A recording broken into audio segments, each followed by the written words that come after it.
Bonjour à tous et à toutes, bienvenue dans le podcast Cocoon Doré. Qui sont les professionnels autour des parents? Quelles sont leurs spécialités? Quelles sont leurs compétences? Qui puis-je consulter pour ma problématique, ma douleur, mes symptômes? Vous souhaitez avoir les réponses? Alors profitez de votre écoute. Je suis Michèle Mattei, fondatrice de la structure Cocoon Doré, dont l'activité principale est d'accompagner, d'aider les parents et futurs parents.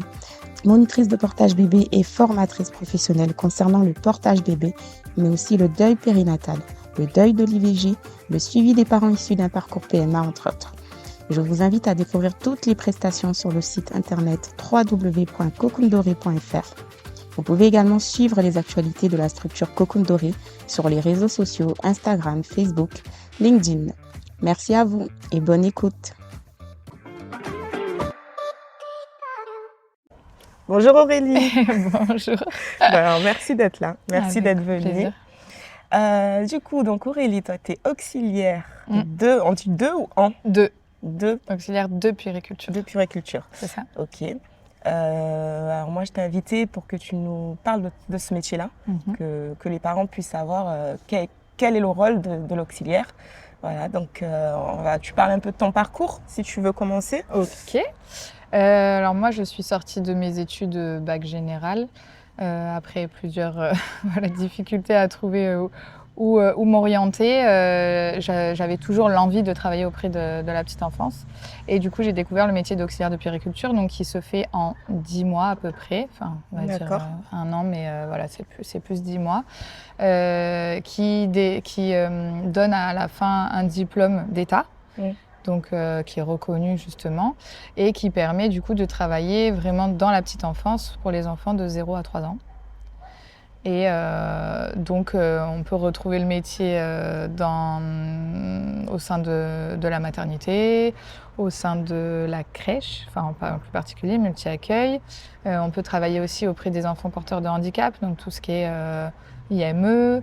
Voilà, donc moi je me suis lancée, j'ai réussi la formation et ensuite j'ai travaillé tout de suite puisque j'ai eu l'occasion d'avoir un poste derrière. Tu savais dès le départ que tu voulais travailler pour les enfants Oui, dès le départ, c'était depuis toute jeune, j'ai commencé à faire les BAFA pour travailler pendant les centres aérés pendant les vacances scolaires.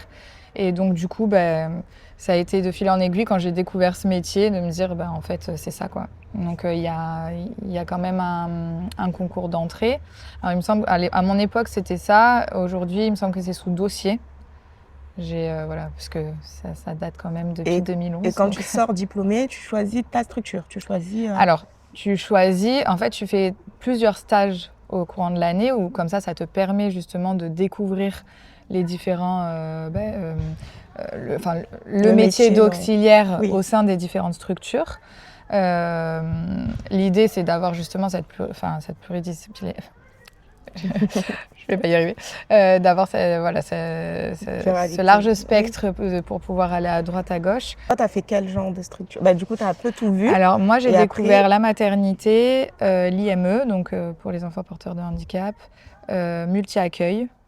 Et donc, en fait, tu es un mois en stage, un mois tu reviens à l'école, ou quelques semaines. Et quand tu es sortie de là quand je suis sortie de là, j'étais diplômée. Et du coup, comme j'avais fait mon dernier stage en multi-accueil sur Sofia, on m'a proposé du coup un CDI. Donc je suis rentrée tout de suite en multi-accueil. Est-ce qu'il y a des grosses différences quand tu travailles, quand tu es en stage en milieu hospitalier ou bien en multi-accueil Dans ton métier? Oui, dans ce métier-là. Oui, complètement. C'est complètement différent. Donc, est-ce que tu peux nous donner un peu les rôles principalement que tu as dans certaines... Le multi-accueil, puisque c'est ce que je vis, c'est vraiment de l'accompagnement de l'enfant. Donc de l'âge de 3 mois, puisque c'est pas 0, mais de 3 mois à 3 ans. Donc quand il y a les sections bébé, moyen, grand, où vraiment tu vas être au cœur de sa journée, de son quotidien. Donc c'est être au maximum à ses côtés, essayer de le rendre autonome au fur et à mesure,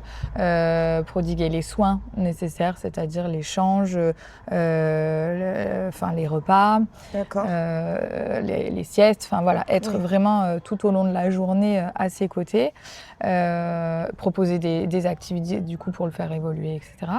À l'inverse, la maternité, tu vas travailler, alors tout dépend le service. Alors la maternité, c'est la maternité, mais si tu travailles même en milieu, par exemple à Lanval, c'est l'hôpital spécialisé pour les enfants. Donc tu peux aller aussi au service urgence, au service pédiatrique. D'ailleurs, j'avais fait un stage en service pédiatrique où là, tu as du coup le rôle d'accompagnant au niveau de... Tu es en équipe avec tout ce qui est infirmière, médecin, et tu vas aller prendre les prises de température, voilà, suivre l'enfant. Donc, et la maternité, alors la maternité, c'est encore plus particulier. La maternité, on a un rôle quand même très important qu'on ne réalise pas quand on est justement maman et qu'on accouche, parce que du coup, on est vraiment aux côtés de la sage-femme. Donc, alors nous, on vous à prend la salle de pour naissance, des sages-femmes. Hein. C'est ça, c'est exactement ça. Mais on est justement aux côtés de la sage-femme. On fait les premiers soins quand le bébé est né, c'est-à-dire justement aller l'habiller ensuite, le peser. Mais avant, est-ce que vous intervenez au niveau des échographies? C'est vous ou c'est la sage-femme? Non, c'est la sage-femme. Là, c'est la sage-femme. Oui, jusqu'à la naissance, normalement, l'auxiliaire, t'as pas... on est en salle d'accouchement, c'est ça. Auprès de la sage-femme. Exactement. Et ensuite, on est dans le suivi, c'est-à-dire dans les premiers jours de vie, on est dans le suivi de la maman et du bébé pour la mise en place de l'allaitement, pour donc c'est vous qui venez en chambre, le premier bain, exactement. Vous nous cherchez pour le bain, c'est vous qui venez en chambre pour voir comment on va après. Ok. On peut servir les repas. Après, on est assez multitâche parce que on aide tout ce qui est proposition aussi parfois des repas. On peut avoir à faire du nettoyage des salles. Enfin voilà, en fonction du service et en fonction du manque de personnel, etc. Parce que on sait que le milieu hospitalier, c'est pas facile pour ça aussi. On est amené à avoir vraiment différentes tâches. D'accord. Mais au plus près de la maman, finalement, dans ce service. Et est-ce que du coup, vous avez ce rôle d'accompagnement aussi? Est-ce qu'à tout moment, on peut vous contacter pour des conseils je ne sais pas, une maman qui sort de césarienne et qui se pose des questions, une maman qui... alors, tu me disais l'allaitement, c'est vous qui intervenez, donc vous êtes formée à l'allaitement? Alors, l'auxiliaire, elle est... Dans le cursus, elle n'est pas spécialement formée. J'essaie de me souvenir par rapport à l'école. Mais par contre, on a... Je pense qu'après, quand tu es dans le milieu hospitalier, moi j'ai vu, elle se forme là-dedans. Donc je sais qu'il y en a qui sont formés pour accompagner les mamans. Donc après, peut-être pas toutes les auxiliaires. Ou elles orientent aussi peut-être. Exactement, ouais. Ok. Ouais. Mais effectivement, si tu as quoi que ce soit comme question, il y a la petite sonnette. Et puis souvent c'est l'auxiliaire qui vient en premier. Après, quand il y a vraiment parce que les sages-femmes, elles sont quand même très demandées et elles sont basées sur l'accouchement qui arrive. Mais c'est l'auxiliaire qui va venir et qui va accompagner. Après, tout ce qui va être prise de sang, tout ça, c'est une infirmière. Voilà, il y a différents corps de métier, mais l'auxiliaire est vraiment là pour accompagner la maman et pour qu'elle se sente au mieux pour repartir ensuite à la maison avec son bébé. D'accord. Donc, en fonction des structures, l'auxiliaire, alors principalement, ça va être l'enfant, si je comprends bien. Oui. Principalement, ça va être l'enfant, mais en milieu hospitalier, du coup, comme c'est en maternité en tout cas, comme c'est pour l'accouchement, elle va être là pour la maman. Maman et bébé, parce que du coup, ça va être les premiers soins. Apprendre à la maman, par exemple, si c'est son premier, à faire un change, le bain. Il va y avoir le nettoyage du cordon. Vous avez le bain, parce que le bain, ça, c'est systématique. Le bain, ça, c'est... Oui, ça, on l'a. Ouais. D'accord. Le cordon, tout ça, ce que tu me disais. Le cordon. Alors, maintenant, ça a changé aussi. À l'époque, on le nettoyait à la biceptine. Aujourd'hui, c'est juste à l'eau avec un petit coton. Enfin, voilà. Est-ce qu'il y a des auxiliaires en libéral après? Alors, il y a des auxiliaires en libéral. Qui vont jouer quoi comme rôle, du coup? Puisque... Souvent, elles ont une autre facette. C'est-à-dire, comme moi aujourd'hui, elles vont avoir d'autres formations et d'autres propositions. Mais elles peuvent faire de l'accompagnement parental, c'est-à-dire un besoin spécifique sur le sommeil, sur l'alimentation. Donc en libéral, elles choisissent leur spécificité, elles se forment à ça et elles proposent ça comme service. Exactement. D'accord, parce que du coup, elles perdent un peu ce rôle déjà au niveau de la maternité puisque quelqu'un d'autre va le faire. C'est ça. Donc c'est en sortie en pré, en postnatal ou en postnatal. C'est plus en postnatal. Souvent, c'est plus en postnatal. D'accord. Ouais. Avec des remboursements derrière? Non. Okay. Non, pour le coup, c'est pas encore des aides au niveau des mutuelles? Non plus. Alors, une fois en libéral, c'est vraiment à vous compte. Pour le moment, je sais qu'il y a les puéricultrices. Parce que la sage-femme est remboursée, elle, en libéral. La sage-femme est remboursée et la puéricultrice, ils sont en train justement de mettre en place. Mais c'est quoi la différence entre Alors, puéricultrice, c'est infirmière. Elle a d'abord un cursus d'infirmière D'accord. Donc, c'est 3 ans d'études et elle se spécialise sur la 4e année avec, on appelle ça infirmière de puériculture. Oui, Voilà. effectivement. Ouais. D'accord. Ok. Donc là, elle va, je crois, ils sont en train en tout cas de faire changer les choses pour qu'il y ait un accompagnement derrière aussi et qu'il y ait une participation ou un remboursement. Parce que pour l'instant, l'infirmière de puère aussi Ben, n'est pas... pour l'instant, alors si elle se fait au niveau de son statut d'infirmière, il y a peut-être, si elle est infirmière libérale, il y a peut-être l'accompagnement qui est fait, mais je sais que, moi j'en ai connu une, elle n'était pas remboursée sur l'accompagnement parental qu'elle pouvait faire derrière. En l'occurrence, elle proposait de l'accompagnement. Elle s'était spécialisée aussi dans l'accompagnement allaitement, vraiment en tant que consultante. Et là, non, effectivement, elle n'était pas remboursée sur ses soins. Mais c'est des discussions en ce moment, c'est des choses C'est qui vont justement, bouger. moi j'en étais restée que ça devait bouger et que c'était en train de se mettre en place. Ouais. Alors toi, t'en es où aujourd'hui? Parce que parle-nous de ta structure aussi. Ok. On reviendra sur le sujet de l'auxiliaire, de toute manière. Ça... Moi aujourd'hui, du coup, je me suis mis justement en aparté sur l'accompagnement parental parce que je me suis rendu compte qu'il y en avait fortement besoin. Mais je l'ai ciblé parce que je l'ai vécu et que du coup, j'y ai trouvé vraiment les bienfaits sur le yoga périnatal.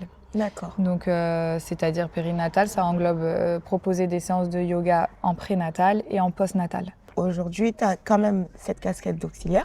J'ai cette casquette d'auxiliaire où vraiment mon quotidien, c'est d'accompagner le parent. Donc, tu parles de crèche de 0 à 3 ans et tout le suivi que vous faites autour de l'enfant, l'accompagner jusqu'à ce qu'il parte à l'école, en fait, Exactement, oui. Ok. Après, j'ai une question, mais peut-être tu me diras. Pour les crèches, au niveau de l'allaitement. Oui. Je sais qu'à l'époque, ça se faisait très peu. Les parents, moi, par exemple, mon grand, j'ai dû arrêter l'allaitement pour le mettre en crèche. Parce que il n'y avait pas de suivi par rapport à ça. C'était trop. Aujourd'hui, ça se fait un peu plus. Aujourd'hui, on peut vraiment accompagner. Il y a des protocoles à cibler. On accompagne la maman si c'est son désir de continuer à allaiter. Surtout quand on est dans la section bébé où l'enfant il doit être justement... gardé à partir de 3 mois. Il y a vraiment tout qui est proposé, mis en place, où par contre il y a un protocole à suivre au niveau de tout ce qui va être froid. Il faut apporter dans une glacière, son lait, etc. Avoir noté. Mais voilà, tout est possible et il y a un suivi qui est fait. J'ai même entendu dire qu'il y a des mamans qui peuvent venir à certaines allaiter heures pour aussi, allaiter leur enfant. complètement. Ça, c'est génial. Ouais, complètement. Et ça se fait beaucoup? Moi, j'ai dû connaître une fois ou deux. Sincèrement, ça, c'est pas quelque chose qui après, est... En tout cas, sur la ville où je travaille... la possibilité. C'est ça. Mais souvent, c'est que comme elles reprennent ce temps-là... Alors, il peut y avoir... on est là dans l'accompagnement. Il y a une semaine d'adaptation qui se fait. Si besoin de plus, bien sûr qu'on le fait. Si maman peut aussi prendre le temps d'adapter son enfant à la crèche, ça peut durer des fois 1 mois, voire plus. Quelques semaines, je dis 1 mois, c'est déjà beaucoup, mais tout est envisageable. Au niveau du contrat, c'est pareil, il peut y avoir un désir d'eux et puis finalement rediminuer le contrat parce qu'avec l'enfant, il faut plus de temps. Finalement, l'enfant décide aussi parfois et du coup, ça peut être plus compliqué. Donc, si le parent peut, on peut adapter. Et au niveau de l'allaitement, c'est ça, c'est la maman, s'il y a un besoin spécifique parce que le bébé ne veut pas prendre même son lait au biberon, par exemple. Il y a tout l'accompagnement qui est fait auprès de la maman. Et par section, alors public ou privé, peut-être que ça change, tu nous diras, mais vous avez combien d'enfants à peu près? Alors, la norme, c'est toujours une personne pour 5 enfants qui ne marchent pas.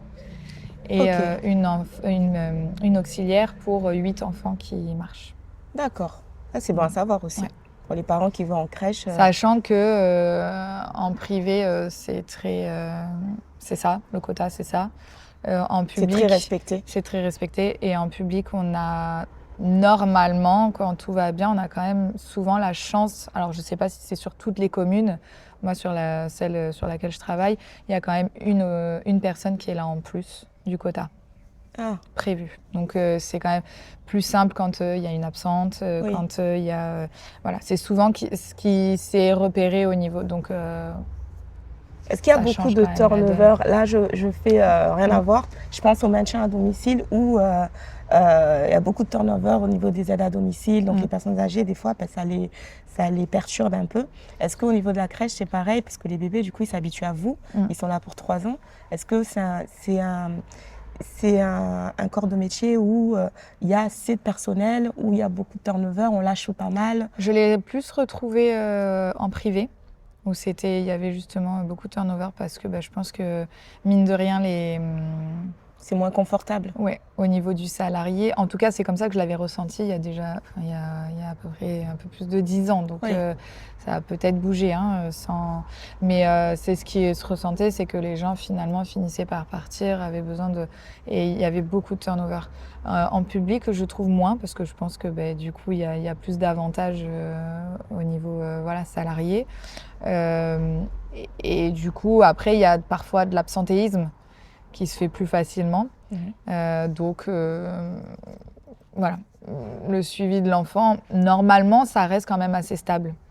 À part si tu as une personne qui va elle-même tomber enceinte ou une personne qui va être en maladie. C'est un peu les aléas aussi dans le milieu du travail. Mais normalement, il y a du suivi. Après, chaque structure décide de sa manière de suivre les enfants. C'est-à-dire que tu as, sur une structure lambda, tu vas avoir 3 sections, donc la section des bébés, la section des moyens qui est à peu près vers 1 an et demi, 2 ans, et après tu as la section des plus grands l'année avant d'aller à l'école de 3 ans.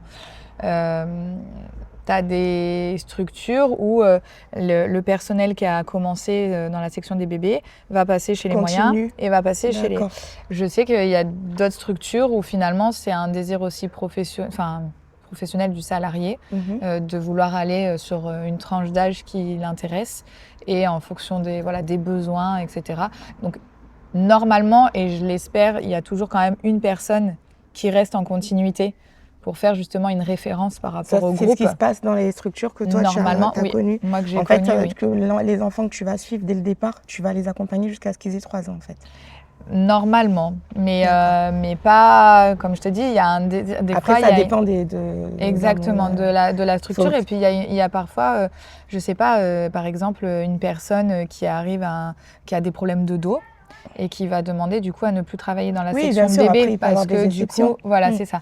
Donc finalement, mais du coup, ça fait changer au niveau du personnel et il y aura au moins une fille qui va pas spécialement, qui va rester souvent chez les bébés, tu vois, et qui va. Mais pas est-ce que tu vois une grosse différence entre un bébé qui est suivi par la même personne et puis un autre qui change? Oui, parce que au niveau de, alors.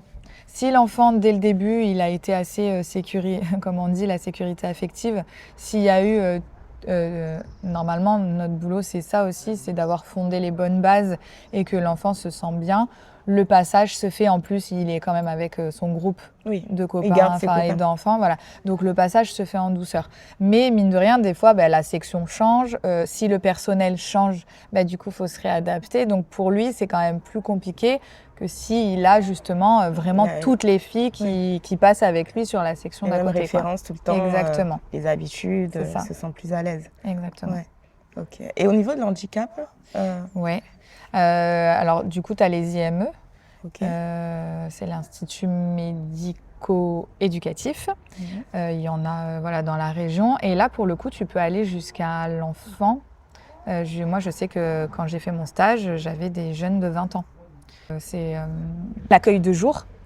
Donc, parce que tu as aussi un accueil qui peut se faire en fonction des instituts. Mais là, c'est vraiment l'accueil de jour où, en fait, ils ont toute tranche d'âge mélangée. D'accord. Parce que c'est des plus petits groupes. Et alors, moi, là où je suis allée, il n'y avait pas de bébé. C'était vraiment si je ne me trompe pas, c'était 3-4 ans. Et il y avait. Alors, du coup, l'auxiliaire de cuillère, elle suit l'enfant, en fait. Alors là, il va plus y avoir. Normalement, c'est 0-3 ans, vraiment l'auxiliaire. L'IME, c'est assez particulier parce que du coup, comme c'est une prise en charge d'un enfant qui n'a pas toutes ses capacités souvent, tout dépend si c'est que physique ou s'il y a cérébral. Et donc là, il va y avoir vraiment l'accueil avec les soins aussi, l'échange, l'alimentation et les propositions pour le coup d'ateliers et d'activités, des sorties, etc. Mais par contre, le parent l'amène le matin et vient le chercher le soir. Alors qu'après, il y a des instituts où aussi on peut être vraiment avec l'enfant qui est sur place et qui dort sur place. Là, je n'ai pas pu voir Oui, exactement. Là, du coup, vous êtes formé, je pense aussi à ça. Oui, dans votre on formation. a un module Parce que même sur en maternité, l'accompagnement, tu peux te retrouver avec une maman qui accouche d'un enfant qui est qui atteint va d'un handicap. avoir, ouais. Ok. Oui, la formation, elle a un module spécifique. Après, je pense que la formation en plus à côté, Oui. quand on désire de travailler, elle peut être hyper Enrichissante de continuer c'est à ça. se former, bien sûr. Pour compléter les connaissances, parce que finalement, 10 mois d'auxiliaire, c'est très rapide. Et entre l'école où on essaye de t'apprendre un maximum de choses dans tout ce qui est théorie et la pratique, c'est vrai que moi je trouve ça enrichissant et même primordial de continuer à se former tout au long de sa carrière. En multi-accueil, vous avez du coup vous faites pas de mélange de groupe, enfin, il n'y a pas des bébés atteints d'un handicap aussi. Alors ça arrive, on a des accueils spécifiques, on appelle ça, en fonction de la structure et de la possibilité. On a justement même 2 personnes référentes qui du coup sortent, mais il y a une auxiliaire et une éducatrice de jeunes enfants. Oui. Et là, elles sont vraiment formées à l'accueil spécifique. Mais c'est pas systématique. C'est pas systématique. Donc les parents doivent se renseigner d'abord quand ils vont à la crèche pour savoir si cette crèche-là accueille des bébés. Exactement. Ok. Ça, je saurais pas te dire. Il faudrait que je revienne avec l'information si la structure a une obligation d'accueillir ou pas. C'est la question en fait. Je crois pas parce qu'à ma connaissance, il y a des structures, moi, sur ma commune, qui ont pas cet accueil-là. Donc après, est-ce qu'on est toutes censées normalement accueillir ? Je dirais oui. Après, tout dépend de l'enfant et de son quartier. Il ira du coup dans la structure. Après, par exemple, le privé, je ne sais pas s'ils sont formés et aptes à apprendre. Le privé, c'est un peu eux qui... C'est encore autre chose. Je pense qu'aujourd'hui, et j'espère en tout cas, parce que c'est quelque chose qui doit être normalisé, donc j'ai envie de te dire oui. D'accord. Donc pour l'instant, nous, ce qu'on va dire aux parents, c'est vraiment de s'assurer. Ouais. Exactement. Quand ils vont voir leur crèche de toute manière, ils sont normalement hyper accompagnés là-dessus. L'accompagnement. Donc en gros, nous on était sur l'auxiliaire depuis hier. donc on a compris ton rôle de 0 à 3 ans dans les différentes structures. Donc merci, c'est plutôt bon ça. Alors sur toi, je vais pas aller au niveau tarif tout ça parce que vous dépendez de structures. Exactement. Donc après il y a l'aide de la CAF, c'est en fonction de combien gagnent les parents. Et puis etc. où tu te trouves parce que en maternité, du coup nous les tarifs c'est autre chose. Et puis en crèche, c'est encore autre chose. En IME, je suppose aussi que c'est autre chose. C'est encore autre chose. Donc voilà. Mais en tout cas, on a compris le cœur de ton métier. Est-ce qu'il y a des petites choses peut-être que j'ai oubliées par rapport à ça, par rapport à l'auxiliaire de puère Non, elle se retrouve aussi. Donc je t'avais dit maternité, IME, structure d'accueil. Il y a aussi la PMI parfois.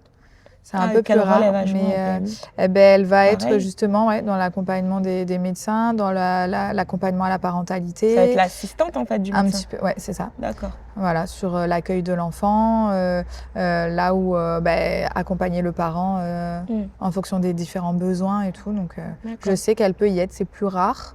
Mais s'il y a un poste, d'ailleurs, souvent en fait, j'ai l'impression que l'auxiliaire de puère, c'est celle qui est vraiment aux côtés de l'enfant et du parent. C'est quand j'ai même qu'une sage-femme et exactement. Quand j'ai fait ma formation, ça a été vraiment ça, de découvrir ce métier, parce que moi-même, à l'époque, j'avais une vingtaine d'années, mais de découvrir ce métier et de me dire, mais j'en ai jamais entendu parler. Éducateur de jeunes enfants, par exemple, j'en avais déjà entendu parler. Infirmière, sage-femme, c'était des métiers assez... Mais l'auxiliaire de puériculture, vraiment, c'était quelque chose que je découvrais. Et je me disais, mais mince, comme tu dis, elle est souvent là, finalement, encore plus auprès du parent et de l'enfant. Et c'est elle qui, même en structure d'accueil, va parfois, dans un premier temps, parce qu'on a tout ce qui est technique d'observation et tout, et qui va repérer parfois, des fois, auprès de l'enfant, des difficultés. Donc, on a justement, après, nous, on se réfère à notre direction qui, elle, va aller au-dessus. Vous ne pouvez pas le soumettre directement aux parents, vous passez par la direction. Oui, par contre, tout le temps. On a quand même cette supervision qui est assez importante, mais où on va des fois, en fonction de certains enfants, parce que on repère pas des fois certains signes.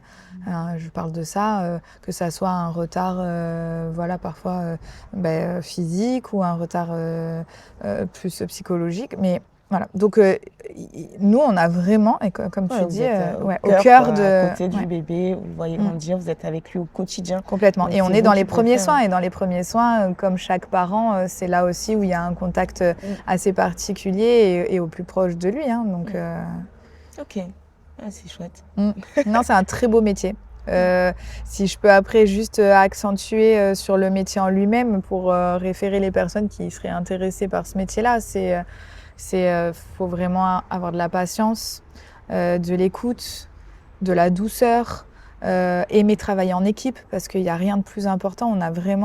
On est justement pluridisciplinaire, donc Oui, on va travailler avec l'éducatrice, on va travailler avec l'infirmière, on va travailler avec le médecin, on va travailler, vraiment, on touche à tous les autres corps de métier, donc c'est hyper important de savoir travailler en équipe. C'est ça, le suivi en fait du matin au soir, parce qu'en plus on n'a pas les mêmes horaires, que ça soit en maternité, tu peux être Alors maintenant ils font aussi en fonction de certaines structures, tu peux travailler en 12 heures comme les infirmiers, mais voilà, tu peux parfois encore travailler soit du matin, soit de l'après-midi soir. Là tu as besoin de passer le relais, tu as besoin comme tu dis, de faire des transmissions de qualité. Mais ça arrive encore d'avoir malheureusement des personnes qui, ne sont pas assez sensibilisées et qui, après, du coup, ça peut être difficile avec les autres filles. Donc, voilà. Mais et je pense à une dernière question. En crèche, l'organisation, par contre, c'est pas vous, c'est la direction qui s'en occupe. Je parlais de genre des choses un peu plus, les couches, les trucs comme ça. Ça, là, c'est la direction qui gère. Alors, en fonction, nous, par exemple, sur notre commune, c'est les parents qui apportent les couches. Après, sur d'autres communes, c'est la commune qui les propose. Et pour le coup, oui, ça, c'est une gestion. Ça, je verrai avec la directrice de crèche. Que j'ai bientôt sur le podcast. Voilà. C'est elle, normalement, qui chapeaute tout ça. Mais après, dans tout ce qui est organisationnel, par contre, auprès de l'enfant, normalement, c'est un travail qui se fait lors de réunions sur la prise en charge, sur le déroulé de la journée. Ça, c'est vraiment fait justement en travail d'équipe. Donc, comment on va l'accueillir, dans quelle pièce, comment on va mettre en place justement l'accueil du parent pour avoir des transmissions le plus individualisées possible. Quel jour on va mettre en place, quelles activités on met en place, comment le repas on va le proposer, avec des plateaux, pas des plateaux, en petits groupes, pas en petits groupes, en échelonné, pas en échelonné. Enfin voilà, il y a énormément de choses qui est travaillé en plan, dont les parents ne voient d'ailleurs pas souvent. Mais les parents, du coup, viennent souvent vers vous poser des questions ou quoi, puisque c'est vous qui êtes au quotidien de leur bébé, ou ils vont aller voir la direction Non, souvent, c'est quand même nous. On est justement plus proche, et quand on fait l'adaptation des parents, on est à ce moment-là dans la possibilité de créer justement un lien de confiance. Même si vous avez ce devoir de transmission, à venir nous poser des questions complètement. Quand même, vous échangez complètement. Et si nous, on n'est pas apte à répondre, on le renverra de toute manière à la direction pour quoi que ce soit s'il y a besoin. Après, nous, il faut savoir quand même que tout ce qu'on sait du parent, sauf s'il y a un besoin de confidentialité, mais je vois pas quoi. En tout cas, dans mes 14 ans de carrière, j'ai pas eu à faire. Souvent, on en parle ensuite à la direction. Voilà, il y a un suivi qui est fait. Le parent peut être plus à même d'être, plus à l'aise pour nous en parler à nous, mais souvent l'information sera quand même remontée pour l'accompagnement dans toute sa globalité. Nous, c'est un devoir aussi qui est dit dans notre dans notre métier, quoi. D'accord. Bon, écoute, merci. Parce que c'est notre hiérarchie. Je t'en Est-ce prie. qu'il y a autre chose que tu veux partager aux parents pour qu'ils en sachent un peu plus sur pas forcément comment s'y prendre quand on fait certaines démarches, mais sur ce qu'apporte l'auxiliaire en elle-même? Ou est-ce tu penses qu'on a fait le tour? Je pense qu'on a fait le tour. Vraiment, se laisser guider, ne pas hésiter justement à prendre la parole, quand il y a quelque chose qui ne nous convient pas, à en parler. Si je peux parler plus particulièrement de moi, j'ai eu justement mon fils le dernier qui a 2 ans, et j'étais en structure d'accueil. Il y a eu des choses qui m'ont, au fur et à mesure, plus c'est dur parce que du coup je suis de ce métier-là, donc j'ai un regard et pro et en tant que parent. Et je sais qu'il y a eu un moment où j'ai été en difficulté sur l'accueil de mon enfant le matin, qui pleurait beaucoup, et ça a été très compliqué pour moi. Tu vois, de faire la démarche, de me dire comment elles vont le prendre, des fois on n'ose pas. Et en fait, finalement, j'ai passé le cap et ça a été hyper constructif. Donc vraiment, ça, j'insisterai d'oser parler. C'est pour ça, là, je dirais vraiment le fin mot, c'est de oser parler, parce que je sais qu'on a toujours peur qu'on nous juge, on a toujours peur que si je commence à critiquer quelque chose… Enfant, on se dit, elle sait ce qu'elle fait, enfin. Exactement. Mais il faut, on dit souvent que le parent, c'est lui-même… Mais ça revient souvent, moi, dans le podcast avec la stand-mat et tout ça. Tout le temps, ce que tu es en train de me dire, je me dis, mais vraiment, ça revient. Communication. Exactement. Important, et ne pas avoir peur d'oser dire les choses, d'être curieux, d'aller dire comment nous on veut que notre enfant soit et comment élevé, on ressent les choses. Même si on nous le confie, mais oui. Complètement. Et on est les seuls en tant que parents à connaître notre enfant mieux que n'importe qui. Exactement. Et donc, si à ce moment-là, on sent qu'il y a une difficulté et qu'il y a quelque chose qui ne va pas, alors parfois, c'est aussi accompagner le parent. Parce que parfois, l'enfant ne va pas être bien à ce moment-là, mais parce que c'est une éponge. Oui. Donc, en fait, ça va plus être les émotions du parent. Et donc, à ce moment-là, nous, avec un travail d'équipe et avec de l'observation, de la communication, comme tu dis, on va pouvoir se dire, OK, là, en fait, nous, l'enfant, après, à la crèche, ça se passe très, très bien. Donc, peut-être que, au niveau de la séparation, moi, j'en parle librement aujourd'hui, que j'avais besoin, je pense, d'être rassurée à ce moment-là, d'avoir un autre accueil, d'autres transmissions, parce que des fois… Il y a des structures où malheureusement les transmissions c'est encore très ciblé. Il a fait pipi, il a fait caca et il a bien mangé. Et il n'y a pas trop de transmission sur comment l'enfant s'est comporté, etc. Et moi qui suis très sensible à ça, parce que déjà je le travaille beaucoup auprès de ma structure, mais en plus de ça en tant que pro, je suis convaincue, et en tant que parent j'avais besoin de savoir comment mon enfant vivait ses journées, plus que son quotidien, on va dire, de soins. Et quand que j'ai osé enfin en parler, ça a été vraiment pris à l'écoute. Elles ont fait un travail d'équipe justement derrière, et en très peu de temps, elles ont vraiment été sensibilisées à ça pour nous apporter en tout cas les transmissions nécessaires le soir, etc. Donc, et je me dis, je suis fière d'avoir pu le dire, exactement. En fait. Et puis du coup, ça les a fait évoluer aussi. Et donc voilà. Donc en tant que parent, même si on se sent parfois, comme tu dis, c'est pas mon métier, moi j'y connais rien. Soit on se laisse porter et tout se passe bien et tant mieux. Mais si une maman ou un papa sent des choses, je les invite vraiment à s'écouter. Je sais qu'il y a un accompagnement aussi psychologique qui se fait. Donc n'hésitez pas à parler à la crèche de ce qui se passe pour vous dans votre vie privée. Nous, on a besoin. On leur dit souvent dès qu'il y a un changement, mais des fois, j'ai encore eu récemment une maman qui est arrivée en nous disant c'est difficile avec la petite à la maison, comment ça se passe à la crèche, parce que pourtant, alors notre première question c'est ça, est-ce qu'il se passe des changements à la maison ? Non, pas spécialement. Et en discutant, au bout de 5 minutes, ses 3 frères qu'elle a au quotidien étaient partis en vacances chez les grands-parents alors qu'elle était restée. Ils sont en train justement de changer de maison. Enfin, en fait, des petites choses qui nous paraissent parfois en tant que parents complètement bénins. Et puis parce que c'est dans le… Et puis c'est un bébé, elle va pas se rendre compte. Mais c'est ça. Et alors qu'en fait, complètement. Parce que du coup, le parent a parfois plus de stress, plus de préoccupations et tout se fait ressentir. Pareil, je pense à quelque chose… Au niveau de l'allaitement, on a régulièrement des mamans qui arrivent en disant j'essaye de sevrer, mais c'est difficile.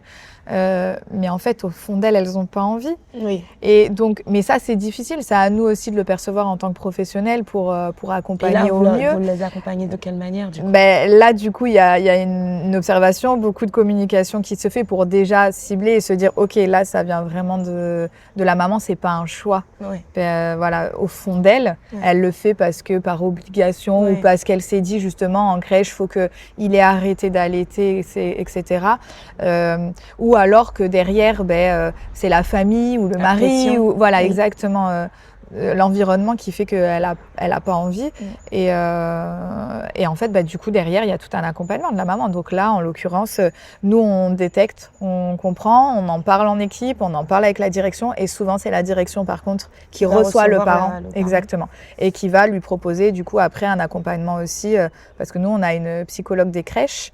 Donc sur la structure, on en a 2 qui divisent les structures et qui sont là justement pour accompagner les équipes, mais pour accompagner les parents lorsqu'il y a des difficultés en crèche, en tout cas avec leur enfant. D'accord. Après, elle va aiguiller s'il y a un vrai besoin de suivi avec un professionnel extérieur. Super. Mais voilà. Donc non, il y a beaucoup de choses qui sont mises en place, mais oser. Voilà, parler et dire ce qu'on ressent. D'accord. Voilà. Merci Aurélie. Merci à toi. Rappelle-moi le nom de ta structure. L'Instant Maternel. Voilà, donc Moi, pour les à personnes côté qui ont de envie ça, d'aller voir un peu c'est plus, donc gentil. l'Instant Maternel qui propose du yoga prénatal et Voilà. postnatal. Exactement. Ok. Et je propose aussi des ateliers naissance, donc pour accompagner le couple à la naissance, des ateliers massage bébé. Enfin voilà, j'ai plusieurs casquettes aussi derrière. Je propose le thérapeutique bain bébé. Oui.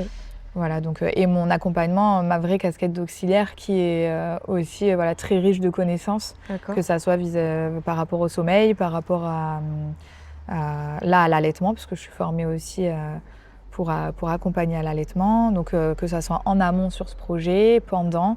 Ok. Voilà, donc D'accord. Donc on peut te retrouver sur Instagram, l'Instant Oui, Maternel. l'Instant Maternel, j'ai un site internet aussi. Et peut-être même pour des gens qui veulent te contacter en visio ou avoir des conseils, tu peux aussi intervenir. Je peux, oui. D'accord. Merci beaucoup. Merci à toi, au plaisir. Merci d'avoir écouté Cocoon Doré, le podcast qui vous fait découvrir les professionnels engagés dans l'accompagnement à la parentalité. Si cet épisode vous a plu, pensez à vous abonner et à nous laisser les 5 petites étoiles pour soutenir ce podcast. Merci à tous et à bientôt pour une prochaine écoute.